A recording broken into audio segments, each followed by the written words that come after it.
علیکم ناظرین، امید ہے خیریت سے ہوں گے۔ آج نئے ولاگ کے ساتھ حاضر ہوں۔ آج کی بڑی خبر ہے، تحریک انصاف کو ایک بڑا دھچکا لگا ہے۔ تحریک انصاف کے 167 رہنماؤں اور ورکروں کو 10 سال قید اور بعض کو 3 سال اور 5 سال کی سزائیں سنا دی گئی ہیں۔ تو آج کی ایک بڑی خبر ہے، اس حوالے سے ڈیٹیل میں بات کرتے ہیں۔ اور ڈیٹیل میں جانے سے پہلے آپ سے وہی ریکویسٹ کہ چینل کو لائک کریں، سبسکرائب کریں اور دوستوں کے ساتھ شیئر کرنا نہ بھولیے گا۔ بیل آئیکن کو پریس کر لیں۔ آج کی بڑی خبر ہے اور بڑی ایکسکلوسیو خبر ہے۔ ابھی تھوڑی دیر قبل ہی فیصل آباد کی انسدادی دہشت گردی کی عدالت نے 2 مقدمات میں، یعنی یہ 2 مقدمات 9 مئی کے حوالے سے درج ہوئے تھے۔ ایک بتایا جا رہا ہے کہ سول لائن تھانہ ہے فیصل آباد کا، دوسرا غلام محمد آباد کا تھانہ ہے، یہ بھی فیصل آباد میں ہے۔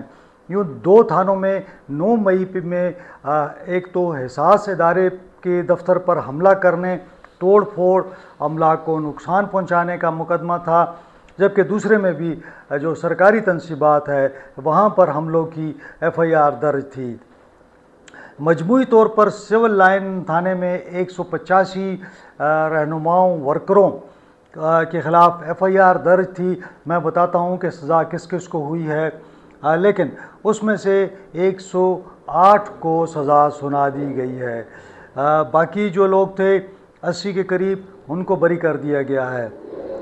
تھانہ غلام محمد آباد، یہاں پہ 66 رہنماؤں کے خلاف تحریک انصاف کے FIR ہوئی تھی اور ان کے خلاف کیس چل رہا تھا۔ 59 کو سزا سنا دی گئی ہے، جبکہ 7 کو بری کر دیا گیا ہے۔ یوں دونوں مقدمات میں 167 کے قریب افراد کو سزائیں سنائی گئی ہیں۔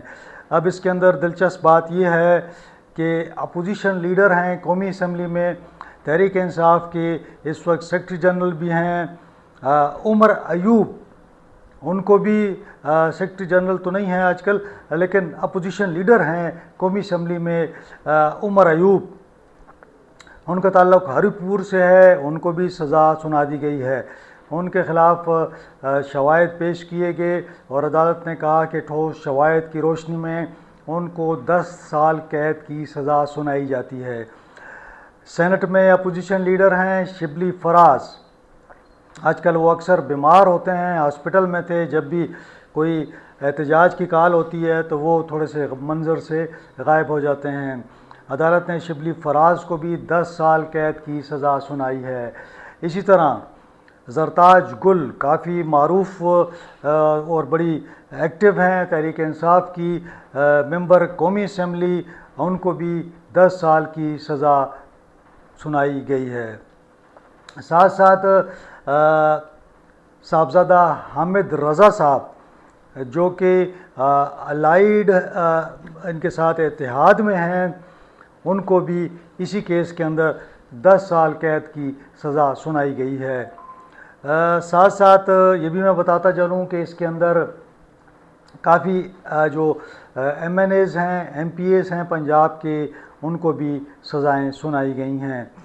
جن افراد کو رہا کیا گیا ہے ان کے اندر زین قریشی صاحب ہیں، محمود کا اپنا جو شاہ محمود قریشی صاحب ہیں، ان کے صاحبزادے ہیں، ان کو بری کر دیا گیا ہے۔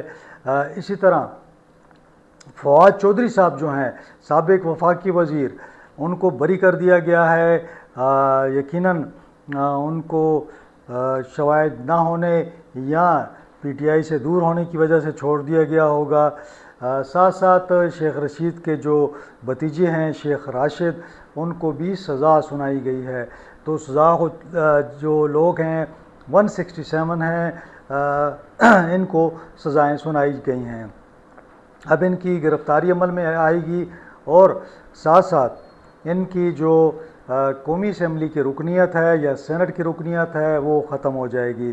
جی بالکل، اس کے لیے الیکشن کمیشن جو ہے وہ نوٹیفیکیشن جاری کرے گا اور ان کی جو ممبرشپ ہے قومی اسمبلی میں ہو یا سینٹ میں ہو وہ ختم ہو جائے گی۔ میں نے پچھلے ولاگ میں بھی کہا تھا کہ یہ تلوار لٹک رہی ہے خیبر پختونخوا میں بھی۔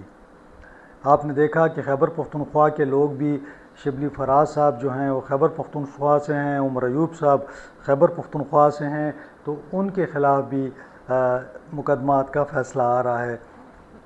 یہاں پہ خیبر پختونخوا کے وزیر اعلیٰ علی امین گنڈا پور کے خلاف بھی کافی سارے مقدمات ہیں، ہمارے M P As, M N As, صوبائی وزراء کے خلاف 26 نومبر، پھر 4 اکتوبر، اسی طرح 9 مئی کے کیسز ہیں۔ اور جو پلان نظر آ رہا ہے مجھے، اور میں نے پہلے بھی کہا تھا، لوگ سمجھ رہے تھے کہ وزیر اعلیٰ صاحب کیسے جائیں گے، تو میں نے کہا تھا کہ اگر وزیر اعلیٰ صاحب کو بھیجنا ہوا تو ان کو نااہل کر دیا جائے گا، اور کسی بھی کیس میں سزا کی صورت میں وہ فوری طور پر نااہل ہو جائیں گے۔ پھر اس کے بعد اگر وہ ہائی کورٹ جاتے ہیں، سپریم کورٹ جاتے ہیں، تو وہ ایک پروسیس لمبا ہے۔ بہرحال انہیں پھر اگر انہوں نے کوئی اسٹے آرڈر لے بھی لیا تو انہیں پھر لمبی جو اننگز کھیلنی ہے وہ اسی اسٹے آرڈر پہ کھیلنی پڑے گی، تو یقیناً ان کے لیے مشکلات ہوں گی۔ تو میں نے جب ولاگ کیا تو اکثر لوگوں کا کہنا تھا کہ یہ ممکن نہیں ہے کہ خیبر پختونخوا حکومت کو ہلایا جا سکے، تو میرا یہ کہنا تھا کہ جس طرح دیگر لوگوں کے خلاف، عمران خان سمیت لوگوں کے خلاف سزائیں سنائی جا رہی ہیں، اور بہت ممکن ہے کہ علی امین گنڈا پور صاحب کے خلاف اور ہماری یہاں سے کچھ لوگوں کے خلاف اسی قسم کے فیصلے آ جائیں۔ اور آپ کو پتہ ہی ہوگا کہ ہمارے بہت سارے پی ٹی آئی کے جو دوست ہیں، جو صوبائی اسمبلی کے ممبران ہیں، وہ اسلام آباد کی جانب نہیں جاتے، نہ وہ پنجاب میں داخل ہوتے ہیں۔ انہیں یہ خطرہ ہوتا ہے کہ ہمیں گرفتار کر لیا جائے گا۔ اگر آپ کو یاد ہو تو علی امین گنڈا پور لاہور گئے تھے، مرزا افریدی صاحب نے عشائیہ کیا تھا، اس عشائیے کے لیے اسپیشل مریم نواز سے ریکویسٹ کی گئی، اور انہیں کہا گیا کہ اس قافلے کو نہ روکا جائے اور نہ تلاشی لی جائے، نہ کسی کو اریسٹ کیا جائے۔ کافی سارے لوگوں کے خلاف چونکہ مقدمات ہیں تو انہوں نے اس حوالے سے کوئی بیلیں نہیں لی ہوئیں، لہٰذا وہ کسی وقت بھی گرفتار ہو سکتے تھے پنجاب کے اندر، لیکن اس قافلے کو چھوڑا گیا، اس قافلے کو کچھ نہیں کہا گیا۔ تو بہرحال وہاں سے واپسی بھی بڑی آسانی سے ہو گئی۔ لیکن جو معاملہ وہ یہی ہے کہ پہلے بھی میں نے آپ سے بتایا تھا کہ بہت سارے لوگوں کو سزائیں سنائی گئی ہیں، یہ تسلسل ہے، اور یہ مسلسل مزید بھی کیسز میں فیصلے آنے والے ہیں۔ فوجی عدالتوں کا معاملہ تھا، وہاں سے سزائیں آئیں، اب جو ہے انسداد دہشت گردی عدالتیں جو ہیں وہ تیزی سے ٹرائل مکمل کر رہی ہیں، کیونکہ 2 سال ہو چکے ہیں 9 مئی کو، اور 2 سال ہونے کے باوجود ابھی تک ان کے فیصلے نہیں آئے تھے، لہٰذا جولائی اور اگست کے اندر بہت سارے ایسے فیصلے آ رہے ہیں جن سے تحریک انصاف کو شدید دھچکا لگے گا، اور میں سمجھتا ہوں کہ عمران خان صاحب بھی اسی حوالے سے ان کو بھی اسی سزا کا سامنا ہوگا۔ اور اب آنے والے دنوں میں ہم دیکھتے ہیں کہ تحریک انصاف جو ہے احتجاج کرنے جا رہی ہے، تو کیا وہ احتجاج کا لائحہ ہوگا؟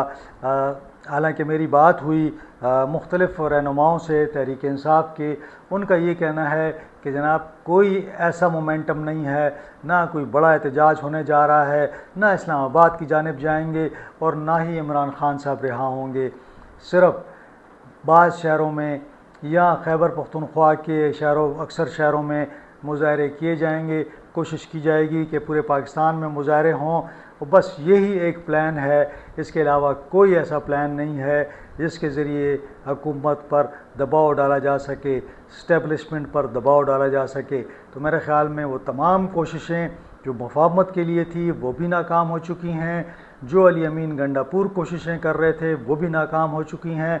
فرسٹریشن ہے تحریک انصاف کے اندر، اور اب یہ جو سزائیں آ رہی ہیں اس سے یوں محسوس ہوتا ہے کہ سزاؤں کا ایک بڑا ریلا آ رہا ہے، اور اس ریلے میں تمام تحریک انصاف کے لوگ بہہ جائیں گے اور تمام کو جیلوں میں جانا پڑے گا۔ بہرحال آج کے لیے اتنا ہی، جو کچھ ڈیولپمنٹ ہوتی ہے میں آپ کے ساتھ وہ شیئر کرتا ہوں، لیکن آج تک کی صورتحال ایسی ہے کہ تحریک انصاف کے پاس کوئی آپشن نہیں بچا، اور نہ ہی ان کے اندر اب اتنا دم خم ہے کہ وہ کوئی بڑا احتجاج کر سکیں۔ اسلام آباد لانگ مارچ تو دور کی بات ہے، وہ کوئی ایسا احتجاج نہیں کر پائیں گے۔ البتہ مختلف جلسے جلوس وہ کر سکیں گے، کیونکہ آج 30 تاریخ ہے اور 5 اگست کے لیے 4 دن بچے ہیں۔ اس کے ساتھ ہی مجھے اجازت دیں، انشاءاللہ اگلے ولاگ میں آپ سے ملاقات ہوگی۔ اپنا اور اپنے دوستوں کا، اپنی فیملی کا خیال رکھیں۔ اللہ حافظ۔